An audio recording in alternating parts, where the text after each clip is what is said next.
Greetings, humans and others viewing our content on the internet. It is still the month of March, which means Music Mayhem! And Music in Our Schools month.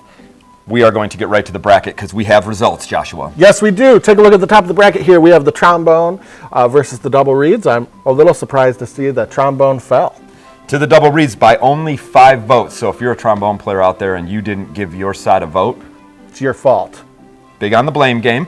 Moving down to the bottom end of the bracket, we don't have a surprise. We have the king of all instruments, the timpani, moving on in a pretty good match versus that plucky viola, which might be like the duke of all instruments. Right. Well, king or like court jester?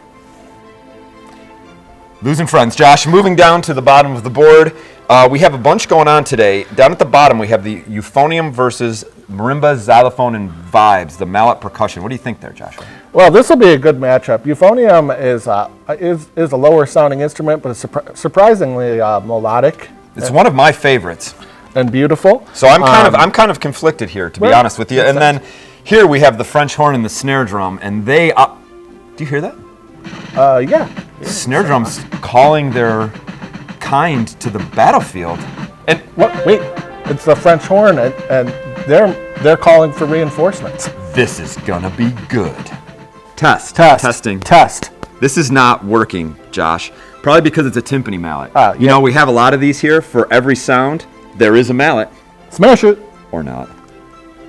So, gang, rolling into next week, we have most of our boards set. We'll have the cello versus the clarinets, flutes versus the powerful bass, double reeds versus the king of all instruments, and only you know who's going to move on from this section of the bracket. So make sure to get your votes in by 8 a.m.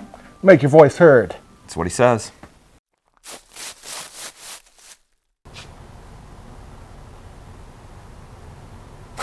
Okay, ready.